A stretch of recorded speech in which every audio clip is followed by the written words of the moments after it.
ነፍስ ከስጋ ተለይታ ወዴት እንደምትሄድ ያውቃሉ። ያቺ ነፍስ የት እንደምትገባ አሁን ለጊዜው ሁለት ማረፊያዎች ናቸው ያሉት፣ ገነትና ሲኦል ማለት ነው። አሁንኛ መላእክት ቢገለጽልን ያው ብናይ ማን እንደሆነ እሱ ካልነገረን በስተቀር አናውቀው። ዳንኤል ግን እዚህ ደረጃ ደርሶ ቅዱስ ገብርኤልን ማን እንደሆነ አውቆታል። እሱ ብቻ አይደለም ለምን እንደመጣም አውቋል። ብዙ ሰው ቅዳሴ ለምን አታስቀድስም ሲባል ሴጣን አሰጠኝ ይላል። ሴጣን ይስቃል፣ ዳሮ ነው ማለት ነው።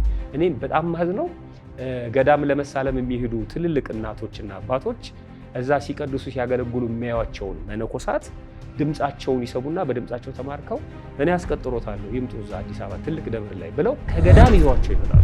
አባቶቻችን ሲናገሩ ሀገር ከመምራት ወይም ሀገር ከመግዛት ራስን መግዛት ይከብዳል።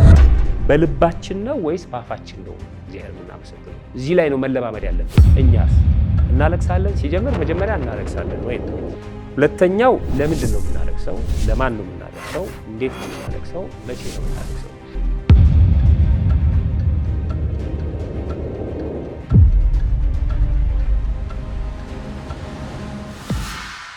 በስመ አብ ወወልድ ወመንፈስ ቅዱስ አሃዱ አምላክ አሜን። እጅግ በጣም የተወደዳችሁና የተከበራችሁ ዘደብረ ሰላም አዳማ ሚዲያ ተከታታዮች በያላችሁበት፣ ባለፈው በክፍል 1 የተመለከትነው ስለ መዓርገ ቅዱሳን መግቢያውን ነበር። ዛሬ ደግሞ በክፍል 2 መርሃ ግብራችን እያንዳንዱን የቅዱሳን ማዕረግ በዝርዝር እንመለከታለን ማለት ነው።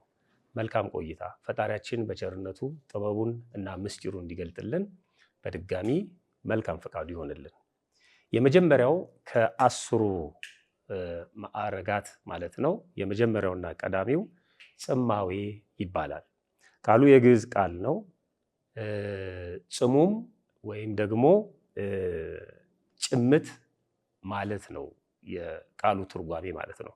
መነሻ ቃሉ ጸመወ ወይም ጽሙም ሆነ የሚል ይሁንና ጽሙም ማለት ጭምት፣ ጸጥ ያለ፣ ዝም ያለ፣ እርጋታ ያለው፣ ሰላማዊ መሆን ማለት ነው። ይሄ እንግዲህ በጣም የመጀመሪያው አንድ ክርስቲያን የልጅነት ጥምቀትን ከተጠመቀ በኋላ የጸጋ ልጅነት ከተሰጠው በኋላ ከቅድስት ሥላሴ ሲወለድ ከሚሰጡት የመጀመሪያ ማዕረጋት መካከል አንዱ ነው ማለት ነው። በመጽሐፍ ቅዱስ እንዲህ የሚል ቃል አለ። መጽሐፈ ምሳሌ ምዕራፍ 11 ቁጥር 12 ላይ ወዳጁን የሚንቅ እርሱ አእምሮ የጎደለው ነው፣ አስተዋይ ግን ዝም ይላል ይላል። ይሄ ዝምታ የማስተዋል ዝምታ ነው ማለት ነው። ይሄ ዝምታ የነፍስ ዝምታ ነው፣ የእውቀት ዝምታ ነው እንጂ ከመብት ጋር ወይም ደግሞ ከምስክርነት ጋር በተገናኘ በዝምታ ማለፍን አይመለከትም ማለት ነው።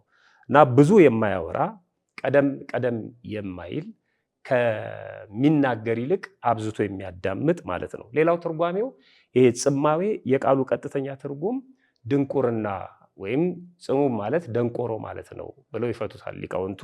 ይሄ ማለት አንድ መስማት የማይችል ሰው፣ ደንቆሮ የሚለው ከእውቀት ማነስ ጋር ሳይሆን ካለመስማት ጋር ማለት ነው። አንድ መስማት የማይችል ሰው የልቡን ሐሳብ ብቻ እንደሚሰማ በዚህ ማዕረግ ላይ የደረሱ ቅዱሳንም ማስተዋልን፣ ትዕትናን፣ ትዕግስትን ገንዘብ ያደርጋሉ፣ ውስጣቸውን ያዳምጣሉ ማለት ነው። በህሊናቸው ነገረ እግዚአብሔርን ያስባሉ፣ በአፍንጫቸው መዓዛ ቅዱሳንን ያሸታሉ፣ በአይነ ልቡናቸው ደግሞ ስውራን ዓለማትን ይመለከታሉ። በነገራችን ላይ ዓለማት 20 ናቸው በቤተክርስቲያናችን የሥነ ፍጥረት አስተምህሮ ማለት ነው። ምናልባት በሌላ ጊዜ በዝርዝር እንመለከታቸዋለን። እነዚህ 9ኙ ዓለመ እሳት፣ 2ቱ ዓለመ ነፋስ፣ 5ቱ ዓለመ መሬት፣ 4ቱ ዓለመ ማይ፣ አንድ ላይ 20 ዓለማት አሉ። እነዚህ ስውራኑን ረቂቅ የሆኑ ዓለማትን በሙሉ ይመለከታሉ በአይነ ህሊናቸው ማለት ነው። ቅዱሳን መላእክትን ለተልእኮ ሲመላለሱ ሲወጡና ሲወርዱ ያዩዋቸዋል። ነገር ግን እነማን እንደሆኑ ስማቸውንና ለምን እንደተላኩ ተልኳቸውን አያውቁም። ጽሙም ያሰኛቸውም ትልቁ ነገር ይሄ ነው። መላእክትን ማየት፣ ስማቸውን አለመለየት፣ ሲመጡ መመልከት፣ የመጡበትን ምክንያት ደግሞ አለማወቅና አለመረዳት ጽሙም ከሚያስበላቸው ነገሮች አንዱ ነው ማለት ነው። እነዚህ ቅዱሳን በመንፈስ ቅዱስ መግቦት ይኖራሉ እንጂ በመጽሐፍ እንደተጻፈው ጥረህ ግረህ በላብ ወዝ ብላ እንደሚባለው የሰው ልጅ አይደለም። ጥረው ግረው በላባቸው ወዝ አይደለም። ይሄንን አልፈውታል። እዚህ ደረጃ ላይ የደረሱ ቅዱሳን ማለት ነው። በመንፈስ ቅዱስ መግቦት ነው የሚኖሩት። ለምሳሌ ከመጽሐፍ ቅዱስ ሁለቱን ብናነሳ አንደኛው ነብዩ ኤልያስ ነው። ሁለተኛው ደግሞ የመጀመሪያው ነብይ ሙሴ ነው። ሁለቱም ይህንን እዚህ ብቃት ላይ እንደደረሱ ከምናውቅበት መንገዶች አንደኛውን ሲፈጽሙት እናያለን። ለምሳሌ ሙሴ 40 ቀንና 40 ሌሊት ምግብ እንዳልተመገበ መጽሐፍ ቅዱስ ይነግረናል። አሁን ጥረ ግረ በላብ ወዝ ብላ የሚለውን ሰው በምግብ እንደሚኖር የተነገረውን ነገር ሲዘሉት እንመለከታለን ማለት ነው። ለምሳሌ መጽሐፍ ቅዱስ ላይ በኦሪት ዘዳግም ምዕራፍ 9 ቁጥር 9 ላይ ስትመለከቱ የድንጋዩን ጽላቶች እግዚአብሔር ከእናንተ ጋር የተማማለባቸውን የቃል ኪዳን ጽላቶች እቀበል ዘንድ ወደ ተራራው ወጣው። ወደ ተራራው 40 በዛ በተራራውም ላይ 40 ቀንና 40 ሌሊት ተቀምጬ ነበር። እንጀራ አልበላሁም፣ ውሃም አልጠጣውም። እግዚአብሔርም በእግዚአብሔር ጣት የተጻፉትን 2 የድንጋይ ጽላቶች ሰጠኝ ይላል። ጽላቱን በጾም በጸሎት እንደተቀበለው ሊቃውንቱ ሲያስረዱ መጽሐፍ ቅዱስም ሲነግረን ለ40 ቀንና 40 ሌሊት ልብ አድርጎ ክርስቶስም 40 ቀን 40 ሌሊት ጾሞ ያሳየን ይህንን ነው። በኦሪቱ ይሄ ይደረግ ስለነበረ ኦሪትን የሚሽር ወይም ደግሞ ከኦሪት ውጪ የሆነ ሕግ እንዳልተሰራልን ሲያመለክት 40 ቀን 40 ሌሊት ጾሞ አሳይቶናል። ሊቃውንቱ በዚህ ጉዳይ ብዙ የሚዘረዝሩት አለ። ግን አሁን የፈለግኩት አንዱን ማሳያ ከዚህ ውጪ መሆናቸውን በእግዚአብሔር መግቦት እንደሚኖሩ ለማሳየት ብቻ ስለፈለኩ ይህንን ጥቅስ ብቻ ነው የምጠቅሰው። ሁለተኛው ኤልያስ ነው። ኤልያስ ከየት እንደሚመጣ እግዚአብሔር ብቻ የሚያውቀውን፣ ማን እንደሚያዘጋጀው እግዚአብሔር ብቻ የሚያውቀውን እንጀራና ስጋ ከምን እንደሚሰራ ማን እንዳዘጋጀው የማይታወቅ ግን እንጀራና ስጋ ሲመገብ መጽሐፍ ቅዱስ ላይ እናነባለን። እንደዚህ ይላል፣ ከዚህ ተነስተ ወደ ምስራቅ ሂድ፣ በዮርዳኖስ ትይዩ ባለው በኮራት ፈፋ ውስጥ ተሸሸግ፣ ከወንዙም ትጠጣለህ፣ ቁራዎችም በዚያ ይመግቡ ዘንድ አዝዣቸዋለሁ። ሄደም ይላል እንደ እግዚአብሔር ቃልም አደረገ። በኮራት ፈፋ ውስጥ ወይም ፍርኩታ ውስጥ ማለት ነው፣ ዋሻ ውስጥ ተቀመጠ። ቁራዎችም በየጠዋቱና በየማታው ማለት በየጊዜው ጠዋትና ማታ ማለት ነው እንጀራና ስጋ ያመጡለት ነበር ይላል መጽሐፈ ነገሥት ምዕራፍ 17 ከቁጥር 3 እስከ 6። ስለዚህ በመንፈስ ቅዱስ መግቦት ይኖራሉ። በላብህ ወዝ ጥረ ግረ ብላ የሚለውን ይዘሉታል ማለት ነው። ከዚህ ውጭ ናቸው እዚህ ማዕረግ ላይ የደረሱ ቅዱሳን። ሁለተኛው መዓርገ ልባዊ ይባላል። ሁለተኛው ማለት ነው። ይሄ ደግሞ ልብ ማድረግ፣ ማስተዋል፣ እውቀትን ገንዘብ ማድረግ ማለት ነው። በጣም የሚገርመው እዚህ ደረጃ ላይ የደረሱ ቅዱሳን በየበዓታቸው ጸንተው ይኖራሉ። ጾር በተነሳባቸው ጊዜ መስቀላቸውን ተክለው ወይም መስቀል ተክለው የመስቀል ምልክት አድርገው ይሰግዳሉ። እንደነ ተክለ ሃይማኖት ማለት ነው። መላእክትን ያያሉ፣ ስማቸውንና ተልኳቸውን ይለያሉ። እነዚህ ደግሞ ከመጀመሪያዎቹ ይለያሉ። መላእክትን ይመለከታሉ፣ ስማቸውን ያውቃሉ፣ ተልኳቸውንም ይለያሉ፣ አጋንንትንም ያዩዋቸዋል ይላል። አጋንንትን ማየት ብቻ አይደለም፣ ርኩሳን መናፍስትን ወይም የወደቁትን ማለት ነው ማየት ብቻ አይደለም፣ ለምን እንደመጡም ያውቃሉ። እግዚአብሔር ከሚሰውርባቸው ውጪ ምንም እንኳን ሰው ሁሉ ነገር ቢገለጽለት እግዚአብሔር የሚያውቀውን ያውቃል ማለት አይደለም። እግዚአብሔር የሚሰውረው አለ። እግዚአብሔር ከሚሰውርባቸው ውጪ ግን ሁሉንም ሳይጠይቁ ይረዳሉ ይላል እዚህ ማዕረግ ላይ የደረሱ ቅዱሳን ማለት ነው። ሌላው ነፍስ ከስጋ ተለይታ ወዴት እንደምትሄድ ያውቃሉ። የአንድ ሰው ነፍስ ከስጋው ስትለይ ያቺ ነፍስ የት እንደምትገባ አሁን ለጊዜው 2 ማረፊያዎች ናቸው ያሉት፣ ገነትና ሲኦል ማለት ነው። የት እንደምትሄድ የት እንደምታርፍ ያውቃሉ። 2 ምሳሌዎችን ከመጽሐፍ ቅዱስ እንይ። የመጀመሪያው ነብዩ ዳንኤል ነው። ነብዩ ዳንኤል እዚህ ማዕረግ ላይ መድረሱን ከዚህም አልፏል፣ ግን እዚህ ማዕረግ ላይ እንደደረሰ የሚያሳየን ዳንኤል ምዕራፍ 9 ቁጥር 21 ላይ ገናም ስናገር በጸሎት አስቀድሜ በራእይ አይቼው የነበረው ገብርኤል እነሆ እየበረረ መጣ ይላል። 3 ነገር ነው የሚነግረን። አንደኛው ደጋግሞ ያየው ነበር፣ አስቀድሜ ያየሁትን የሚለን። ሁለተኛ ስሙን ጠርቶታል፣ ገብርኤል ብሎ ማለት ነው። በጣም የሚገርም ነው። አሁን እኛ መላእክት ቢገለጽልን ያው ብናይ ማን እንደሆነ እሱ ካልነገረን በስተቀር አናውቀው። አይደለም መልአክ ሰዎችን እንኳን በየጊዜው ስማቸውን እንጠይቃለን። ዳንኤል ግን እዚህ ደረጃ ደርሶ ቅዱስ ገብርኤልን ማን እንደሆነ አውቆታል። እሱ ብቻ አይደለም ለምን እንደመጣም አውቋል። ሊረዳኝ መጣ ይላል በሌላ ቦታ ማለት ነው። ሊረዳኝ መጣ ብሎ ተልኮውን ነግሮናል። ስሙን ነግሮናል፣ ተልኮውን ነግሮናል። ደጋግሞ ያየው ነበር ማለት ነው። በነገራችን ላይ ቅዱስ ገብርኤል ይረዳናል ወይም ቅዱስ ገብርኤል እርዳን ብለን መጸለይ እንችላለን፣ ዳንኤል እንደነገረን ማለት ነው። ትንቢተ ዳንኤል ምዕራፍ 10 ላይ ሊረዳኝ መጣ ብሎ ተናግሯል። ስለዚህ ስሙን ተልኮውን እና ደጋግሞ ማየቱን ይነግረናል ማለት ነው። ሁለተኛ ሐዋርያው ቅዱስ ጳውሎስ ነው። ቅዱስ ጳውሎስም እነሆ መመካት ይቻላል ወይም ይቻል ነበር ይላል። መመካት ቢያስፈልግ ነገር ግን አይገባም መመካት። ትምክህት ከእግዚአብሔር የሚበልጥ ስለሌለ ማለት ነው። የቱን ያህል ክቡራን ብንሆን የቱን ያህል ሚስጥር ቢገለጽልን ፍጡራን ስለሆነን መመካት አይጠቅምም ካለ በኋላ እንዲህ ያለው ሰው ይላል ስለ ራሱ ሲናገር ማለት ነው። እኔ ማለቱ ነው። እንዲህ ያለው ሰው ከ14 ዓመት በፊት እስከ 3ኛው ሰማይ ድረስ ተነጥቆ ነበር ይላል። በዚያም ሰው ሊናገረው የማይችለውን የማይመረመር ነገርን ሰማ ይላል። ሁለተኛ ቆሮንቶስ ምዕራፍ 12 ከቁጥር 1 እስከ 4 ድረስ እግዚአብሔር ሊሰውርባቸው ከፈለገው ውጪ ሁሉንም ነገር ያያሉ። እስከ 3ኛው ሰማይ ድረስ ሄዶ ኢዮር፣ ራማ፣ ኤረር እነዚህ ሶስቱ የመላእክት ከተሞች ናቸው። እስከዛ ድረስ ሄዶ መላእክትን አይቷል። ማንም ሰው ሊናገረው የማይችለውን የመላእክትንም ቋንቋ ሰምቷል፣ ተናግሯል ማለት ነው። ስለዚህ ይሄኛው ሁለተኛው ማዕረግ ነው። ሶስተኛው ማዕረገ ጣዕመ ዝማሬ ይባላል። ሶስተኛው ጣዕመ ዝማሬ ማለት ከዝማሬ ጋር የተገናኘ ነው። ዝማሬ ማለት ምስጋና ማለት ነው። ግን የሚጥም ምስጋና፣ የሚጣፍጥ ምስጋና፣ ማመስገን ብቻ ሳይሆን የሚሰሙ ማለት ነው። የመላእክትን ምስጋና ይሰማሉ። የነሱ ምስጋናም የሚጥም የሚጣፍጥ የሚያምር ምስጋና ነው የሚያመሰግኑት። ምን ማለት ነው? ይሄ እግዚአብሔር ደስ የሚሰኝበት ምስጋና ማለት ነው። ንጹህ የሆነ ምስጋና፣ ከቂም ከበቀል ከሐኬት የተለየ ምስጋና ማለት ነው። አፍም ልብም ተስማምቶ የሚያመሰግኑበት ምስጋና። እናመሰግነዋለን እግዚአብሔርን። ግን የተጻፈው በትክክል እዛ መጽሐፉ ላይ ያለውን ነገር ስለምናነብ አንድም ያን ያነበብነውን በቃላችን ስለያዝ ነው።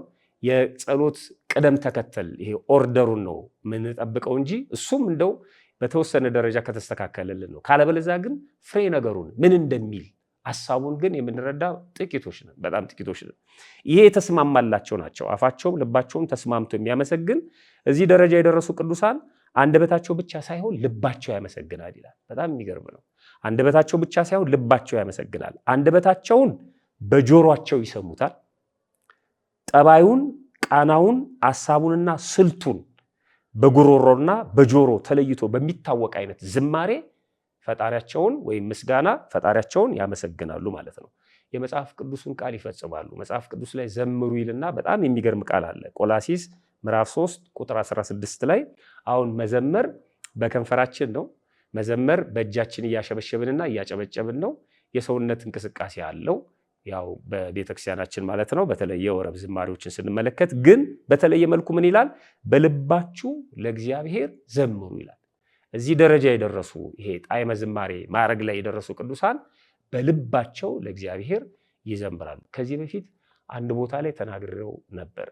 አንድ ወንድም አለ። አሁን ሜሶን ከተማ ውስጥ ባለች እመቤታችን ቤተክርስቲያን እያገለገለ ያለ ወንድማችን ነው። ስሙን መጥቀስ አልፈልግም እና በአታ የነበረ ጊዜ እኛ ወደ ምስራቅ ሐረርጌ ለተልእኮ ስንላክ በጣም በሚገርም መልኩ ቅዳሴ ብዙ ጊዜ አይቀድስም። አዲስ አበባ በአታ ለማርያም ሁላችን የምናውቀው የአፄ ምኒልክ መታሰቢያ ቤተ መቅደስ ናትና ቤተ መንግስቱ ግቢ ውስጥ የምትገኝ ናት። እዛ ቤተ መቅደስ ውስጥ በሚያገለግልበት ጊዜ በተለይ በድቁና ሲያገለግል ናኩቶ ሲል ሁላችንም እንደምናውቀው መጨረሻ ላይ ድርገት ከተነሳ በኋላ ዲያቆኑ ጽዋውን ከፍ አድርጎ ይዞ ናኩቶ ይላል። በጣም ከፍ አድርጎ መያዝ አለበት። ደሙን ነው የያዘው፣ ለዛ ክብር ማለት ነው። ወደ ታች ዝቅ ማድረግ የለበትም እና ቀጥ ብሎ ቆሞ በሚያመሰግንበት ጊዜ እንባው በጉንጮቹ በአራት መንታ ነው የሚወርደው እና ሳጉሉ ይተናነቀዋል በሚቀድስበት ጊዜ ማለት ነው። ብዙ ጊዜ አባቶች ያስቀድሱታል፣ እሱ ግን አይፈልግም እና ምንድነው እንል ነበር ያን የልጅነት መንፈስ ስለነበረ። ግን አሁን እዚህ ማዕረግ ላይ በትክክል ደርሷል ማለት ነው። ይሄ ሰው የሚታየው ነገር አለ ማለት ነው። የሚታየው እኛ የምናየው ጽዋውን ነው። እኛ የምናየው የምንመለከተው በስጋዊ አይናችን እዛ አካባቢ ያለውን ነገር ነው። ከዛ ውጪ ግን የሚያየው ነገር አለ። የክርስቶስ ደሙን የተወጋ ጎኑን ይመለከታል ማለት ነው እና እያለቀሰ ነበር የሚቀድሰው። እዚህ ደረጃ ላይ የደረሱ ሰዎችም ልክ እንደዚሁ ነው። በቃ በልባቸው ነው እግዚአብሔር የሚያመሰግኑት፣ በአንደበታቸው ሳይሆን በልባቸው። ልብ ሲስተካከል አንደበታቸው ተስተካክሎ ያመሰግናል። አንዳንድ ጊዜም አንደበታችንን የሚመራው ልባችን ነው በነገራችን ላይ ማለት ነው።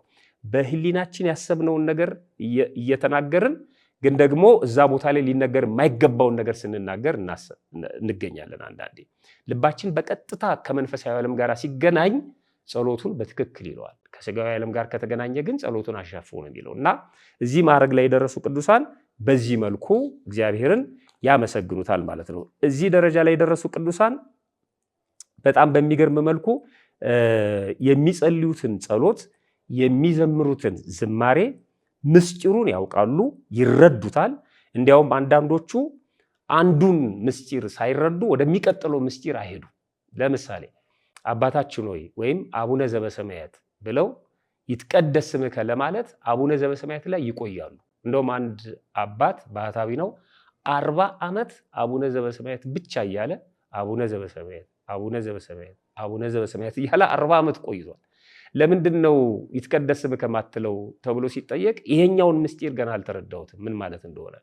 በእርግጥ አሁን አባታችን የሚለው ጸሎት በሊቃውንቱ አስተምሮ ብዙ ምስጢር አለው። ገና ዝም ብለን አባታችን ስንል የትኛው አባታችን ነው? በሰማይ የምትኖር ምን ማለት ነው? በሰማይ የምትኖር ማለት በምድር ላይ የለም ማለት ነው? ለምንድን ነው በሰማይ የምትኖር ያለው? ብዙ ያነጋግራል ማለት ነው። አይ ከምድራውያን አባቶች ራሱን ሲለይ ነው። አንድም በሰማይ የምትኖር ማለት ሰማይ ከምድር ከፍ ያለ ነው። እግዚአብሔርም በልዕልና በክብር ከሁላችንም ከፍ ያለ ነው፣ ፈጣሪ ነው ማለት ነው።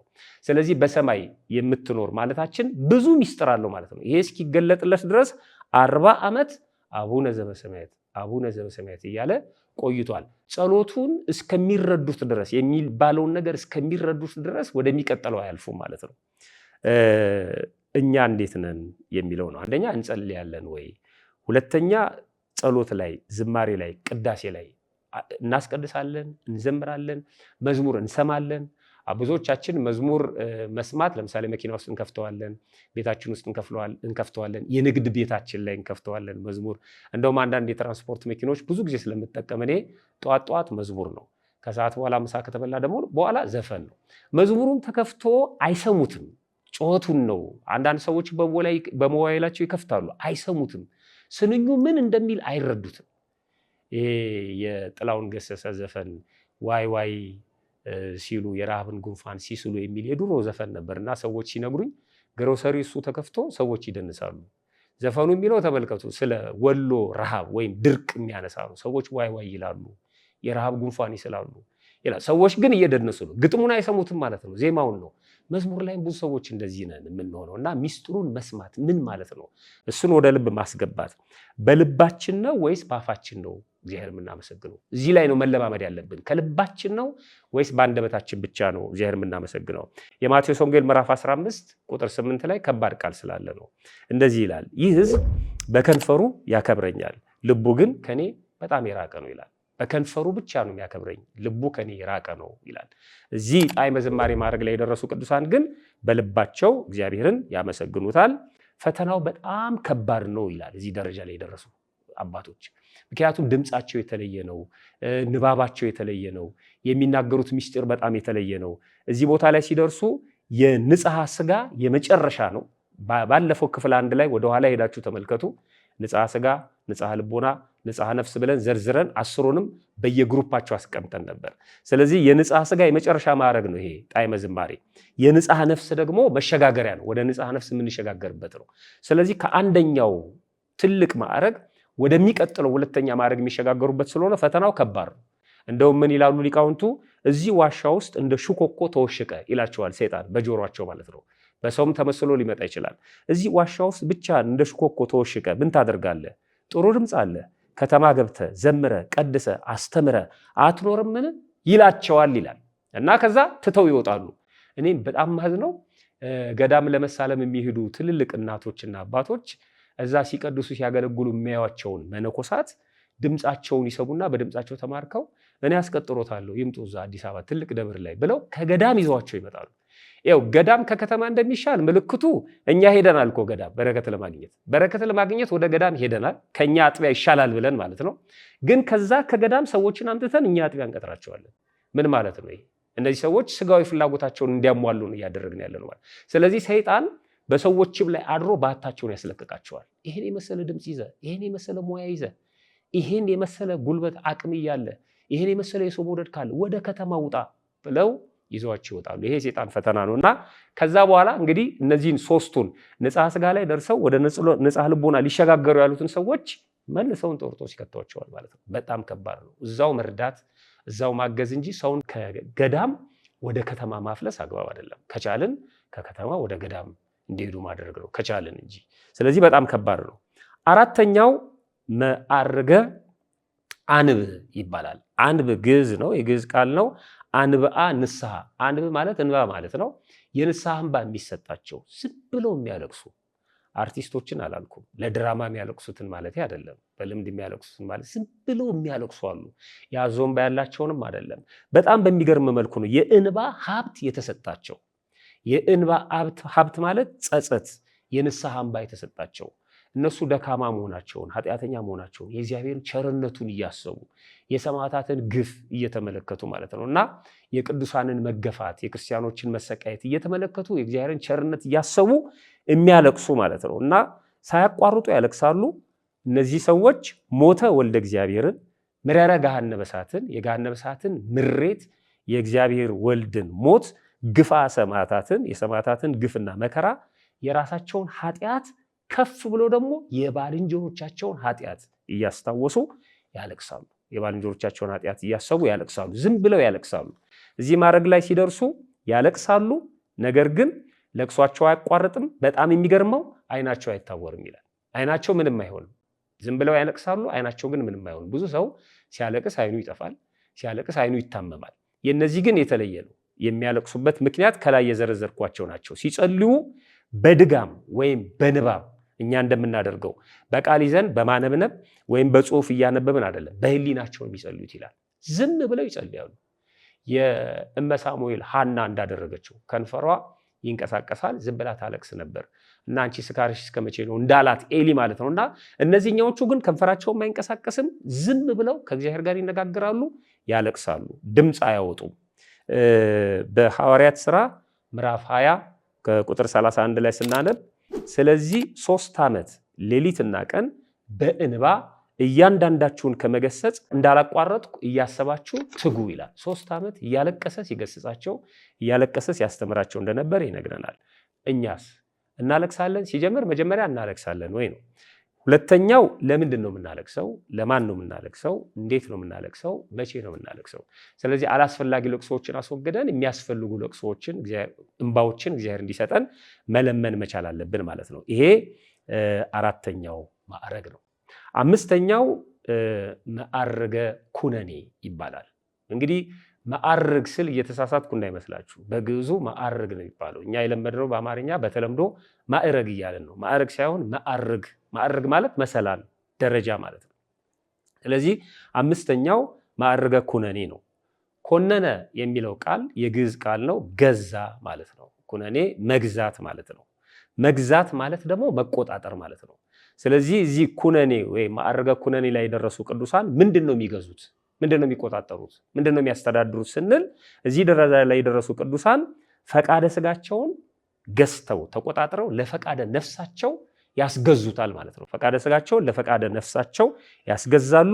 የመንፈስ ቅዱስን ፈቃድ ብቻ ይፈጽማሉ። መታደል ነው። በጣም የሚገርም ነው። እግዚአብሔር የፈቀደውን ብቻ ነው የሚፈጽሙት። አንዳንዴ እግዚአብሔር የወደደውና የፈቀደውን ሲፈጽሙ ሰዎች ሊጠሏቸው ይችላሉ። በይሉኝታና በተለየ ነገር ሰዎችን ለማስደሰት የሚሰሩት ስራ የለም። የእግዚአብሔር የሆኑ ሰዎች ደግሞ እግዚአብሔር ለማስደሰት ሲጥሩ እነዚህ ቅዱሳን እግዚአብሔርን ለማስደሰት በሚሰሩት ስራ ይደሰታሉ። የእግዚአብሔር የሆኑ ሰዎች ማለት ነው። የእግዚአብሔር ያልሆኑ ሰዎች ግን ላይደሰቱ ይችላሉ። ስለዚህ እዚህ ማዕረግ ላይ የደረሱ ሰዎች የመንፈስ ቅዱስን ፈቃድ ብቻ ይፈጽማሉ። ገላትያ ምዕራፍ 5 ቁጥር 17 ላይ ስናነብ እንዲህ ይላል፣ ስጋ በመንፈስ ላይ መንፈስን በስጋ ላይ ይመኛል፣ እነዚህ እርስ በርሳቸው ይቀዋወማሉ። ስለዚህ የምትወዱትን ልታደርጉ አትችሉም ይላል። የመጀመሪያው ተጋድሎ ከውስጥ ከስጋ ፈቃድ ጋር ነው የሚባለው። ለዚህ ነው በዚህ ዓለም ላይ 3 ተዋጊዎች አሉ። ሁላችሁም እንደምታውቁት አንደኛው ፈቃደ ስጋ ነው፣ የውስጥ ስሜትና ሐሳብ ማለት ነው። እሱን ነው መቆጣጠርና መግዛት ያለብን። እሱን እንድንገዛ እንድንቆጣጠር ደግሞ ሕያዊትና ለባዊት ነባቢት ነፍስ ተሰጥቶናል። የምንሰማው ቃል እግዚአብሔር፣ የምንቀድሰው ቅዳሴ፣ የምንቀበለው ስጋና ደም፣ ይሄ ስጋችንን ለመግዛት ለመቆጣጠር ከዛም በላይ የምንደርስበት ማዕረግ ላይ እንድንደርስ ምክንያቶች ናቸው። ሁለተኛው የፈቃድ ዓለም ነው። የዚህ ዓለም ኑሮ፣ ሹመቱ፣ ሽልማቱ፣ ትምህርቱ፣ እውቀቱ በአጠቃላይ በዚህ ዓለም ላይ ያለው ማለት ነው። የምንለብሰው ልብስ ይፈትነናል። የምናደርገው ሰዓት ሳይቀር እንኳን የሚፈትነን ሰዎች አለ። የምናደርገው ባርኔጣ እንኳን የኔ እኮ ከሌላው የተለየ ነው ልንል እንችላለን። የምናደርገው ልብስ፣ ስልጣናችን፣ የምንነዳው መኪና የምንመገበው ምግብ፣ የምንኖርበት ኑሮ። እንደውም አንዳንድ ሰዎች በሰፈር ሁሉ ከፍና ዝቅ ይባባላሉ። የእነንትና ሰፈር ከእነንትና ሰፈር ይሻላል፣ ከእንትና ሰፈር የመጣ ከሆነ ችግር አለበት የሚሉ ሰዎች አሉ። ይሄ በሙሉ ፈተና ነው በዚህ ዓለም ላይ ያለው ማለት ነው። የዓለም ኑሮ ዓለምን በዓለም ያለውን በሙሉ አትውደዱ የሚለን መጽሐፍ ለዚህ ነው። ሹመቱ፣ ሽልማቱ፣ ስልጣኑ ሁለተኛው ፈተና እሱ ነው።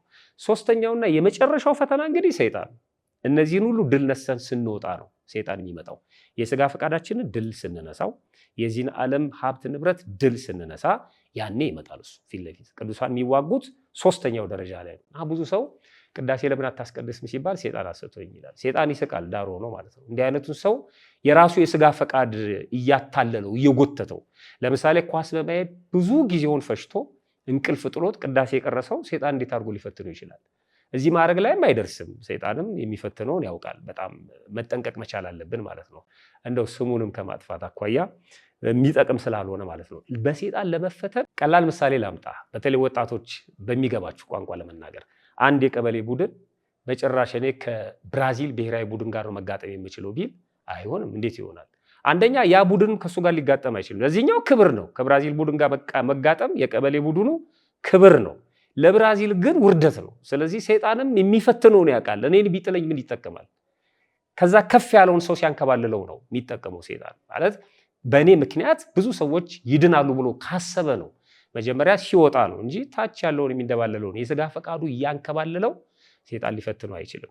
እዚህ ማዕረግ ላይ የደረሱ ቅዱሳን ግን ፈቃደ ሥጋቸውን ለፈቃደ ነፍስ ያስገዛሉ ይላል። ሥጋ በመንፈስ ላይ፣ መንፈስም በሥጋ ላይ ይመኛል። እነዚህ እርስ በርሳቸው ይቋወማሉ። ስለዚህ የምትወዱን ልታደርጉ አትችሉም የሚለው እነሱ ላይ አይሰራም ማለት ነው። ድል ነስተውት አውጥተው አሽቀንጥረው ጥለውት ፈቃደ ሥጋቸውን ገድለው ለፈቃደ ነፍሳቸው አስገዝተው የመንፈስ ቅዱስን ፈቃድ እየፈጸሙ ያሉ ቅዱሳን ናቸው። ገላትያ ምዕራፍ 5 ቁጥር 17 ላይ እንደተጻፈው ራስን መግዛት፣ ሕዋሳትን ለመቆጣጠር መሞከር በመንፈሳዊ ሕይወት በጣም ወሳኝ ነው። ራስን መግዛት፣ ሕዋሳትን መቆጣጠር፣ የስሜት ሕዋሶቻችንን። ለዚህ ነው ቅዱስ ያሬድ ኢትዮጵያዊ ሊቅ ስለ ጾም ሲናገር ይጹም ብሎ ሁሉም በተፋቅሮ ይጹም። ምን ይጹም? ዓይን ይጹም፣ ጆሮ ይጹም፣ እጅ ይጹም፣ እግር ይጹም፣ ሆድ ይጹም። ሁሉም በተፋቅሮ ይጹም። ሆድ ብቻ ከጾመ ዓይን ካልጾመ ችግር ነው። ሆድ ብቻ ጾሞ እጅ ካልጾመ ችግር ነው። በተፋቅሮ መጾም አለበት የሚለው ይህንን ሕዋሳትን መቆጣጠር ማለት። ቅዱስ ጳውሎስ ራሱን ይገዛና ይቆጣጠር እንደነበረ ይነግረናል በመጽሐፍ ቅዱስ። በተለይ በአንደኛ ቆሮንቶስ ምዕራፍ 9 ቁጥር 26 ላይ እኔ ይላል ስለ ራሱ ሲናገር ያለ አሳብ ይላል እንደሚሮጥ ሁሉ እንዲሁ አልጋደልም። ያለ ሀሳብ የሚሮጡ አሉ፣ ዝም ብለው ማለት ነው። ለምን እንደሚሮጡ፣ እንዴት እንደሚሮጡ፣ ወዴት እንደሚሮጡ የእብድ ሩጫ የሚሮጡ አሉ። እኔ እንደሱ አይደለሁም ማለት ያለ ሀሳብ እንደሚሮጡ እንዲሁ አልጋደልም፣ ነፋስን እንደሚጎስም ሁሉ እንዲሁ አልጋደልም ይላል። ነፋስን ለመጎሰም መሞከር ትርፉ መድከም ነው እንጂ ነፋስን ማግኘት አይደለም። ነፋስን እንደሚጎስሙ እንዲሁ አልጋደልም፣ ነገር ግን ይላል ሌሎችን ከሰበኩ በኋላ ራሴ የተጣልኩ እንዳልሆን ይላል። በጣም የሚገርም ነው እና ይህንን ቃል ባነበብን ቁጥር አገልጋዮች ውስጣችን እንደሚነካ እርግጠኛ ነኝ። ሌሎቹን ከሰበኩ በኋላ ራሴ የተጣልኩ እንዳልሆን ስጋዬን እየጎሸምኩ አስገዛዋለሁ አለ። ምን ማለት ነው? ስጋዬን እየጎሸምኩ አስገዛዋለሁ ማለት ለነፍስ ማለት ነው። ስጋዬን ለነፍስ አስገዛዋለሁ፣ ነፍሴን ደግሞ ለእግዚአብሔር አስገዛታለሁ፣ ራሴንም እጎሽመዋለሁ ይላል። ራስን መግዛት በጣም ወሳኝ ነው እና ስጋውንና የነፍሱን ለእግዚአብሔር ማስገዛት መቻል የሚደርሱበት ማዕረግ ነው ማለት ነው። አባቶቻችን ሲናገሩ ሀገር ከመምራት ወይም ሀገር ከመግዛት ራስን መግዛት ይከብዳል ይላሉ። ሀገርን በኮሚቴ ልትመራው ትችላለህ። የምናምን ዘርፍ ኃላፊ የምናምን ዘርፍ ኃላፊ በሚኒስቴር ደረጃ ሾመ እያንዳንዱን መረጃ እየተቀበልክ የሚጣራውን ሁኔታ እያጣራ መናገር ትችላለህ። ብዙ ጊዜ መሪዎቻችን በጣም ትንታግ የሆነ ንግግር ሲናገሩ ልንደነግጥ እንችላለን። ግን መረጃው አጠገባቸው ስለሆነ ነው ሁሉም ነገር ማለት ነው። ሁሉም አስተዋጽኦ አለው። ሀገርን በኮሚቴ ትመራዋለህ። ራስን ግን በኮሚቴ አትመራም። ለጆሮ አንድ ኮሚቴ አታቋቋሙ፣ ለዓይን አንድ ኮሚቴ አታቋቋሙ። ዓይንን የምትመራው አንተ ነህ፣ ጆሮን የምትመራው አንተ ነህ፣ እግርህን፣ እጅህን በጠቅላላ። ስለዚህ ራስን መምራት ከባድ ነው ይላሉ።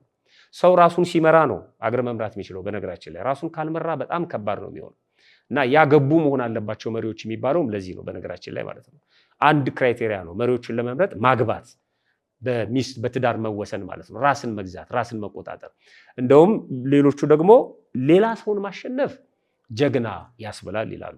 ራስን ማሸነፍ ግን የጀግኖች ጀግና ያስብላል ብለው ይገልጹታል። እዚህ ማዕረግ ላይ የደረሱ ቅዱሳን ይህንን ይመስላሉ። እዚህ ማዕረግ ላይ ሲደርሱ ቅዱሳን ዓለመ መላእክትን በሙሉ ያያሉ። ሶስቱን ዓለመ መላእክትና መላእክት ያሉባቸውን ቦታዎች በሙሉ ያያሉ። እና አቡነ አረጋዊ ዘንዶውን፣ አባ ሳሙኤል አንበሳውን፣ አባታችን አቡነ ገብረ መንፈስ ቅዱስ ደግሞ 60 አናብስት 60 አናብርት ይከተሏቸው ነበር። ያሉበት ቦታ ኢትዮጵያ ቢሆን ያሰቡት አውሮፓ መድረስ ከሆነ ኢትዮጵያ ውስጥ ሆነው አውሮፓ ይደርሳሉ ማለት ነው። በመላእክት ቋንቋ ይናገራሉ።